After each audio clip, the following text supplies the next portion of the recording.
The Prime Minister and the man who wants to be the Prime Minister have been getting out and about today. Rishi Sunak has been in Scotland, where he's announced the opening of 2 new green free ports. And the Labour leader, Sir Keir Starmer, well, he's been in Belfast, where he's urged political leaders to get back to Stormont. He's also called on the Prime Minister to help find a resolution to the running dispute over the Northern Ireland Protocol. Joining me now, he's back for more, is GBNews' Northern Ireland reporter, Dougie Beattie. Dougie, great to have you on the show. Thank you very, very much. Now, why is it so...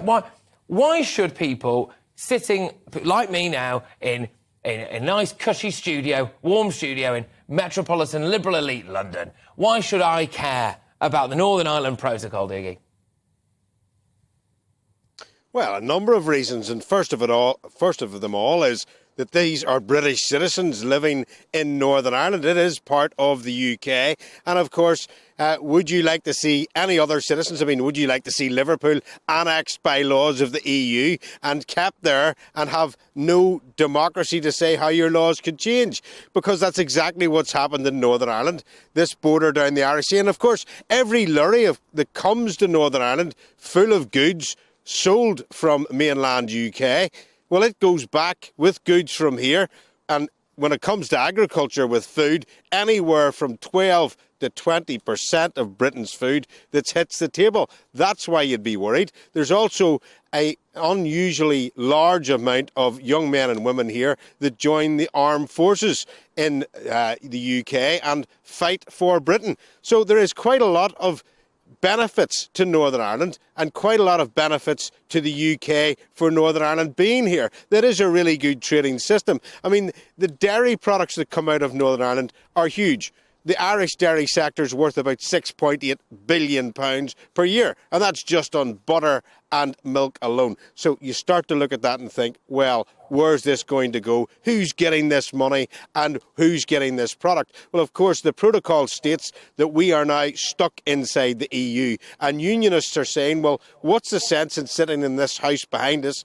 Because we can't legislate for anything, because if you're getting economic unity with the EU, in other words, they are saying that all our trade laws must be in alignment with the Republic of Ireland, well then it's not too long before you get political unity. So therefore, everything here has ground to a halt. And that also means that we are now having ministers, etc., coming from Britain and having direct rule in Northern Ireland.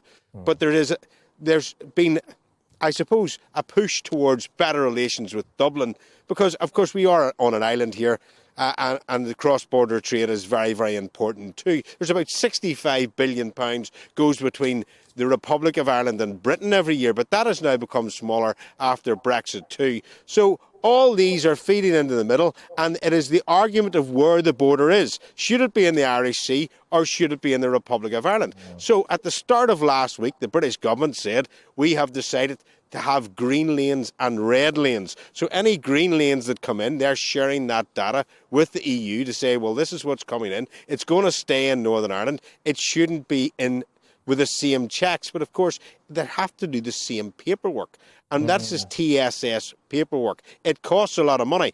Actually stopping a lorry and looking what's inside it doesn't take as long as you can imagine filling in export forms coming from Britain, mainland UK, into Northern Ireland. Very simply, if you were making, say, I don't know, poppadoms in Manchester, and you were wanting to put them into Northern Ireland, would you do all the paperwork for 2% of the UK? Would it be worth your while when it's high volumes and small amounts? Would you do all that work? The answer to that is no. And that's what's happening in Northern Ireland. We have got our shelves emptying of goods, and there's less competition.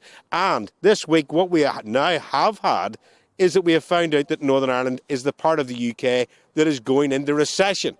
Now, if you take it that 72% of the jobs in Northern Ireland are inside the public sector or dependent on the public sector, we should be very sheltered from the effects of recession. But instead of that, we're not. What's the difference? The difference is that goods and the price of it are going up. Why? Because it's harder to get goods in. And Keir Starmer has been over here trying to sort that out and speaking to the parties behind us.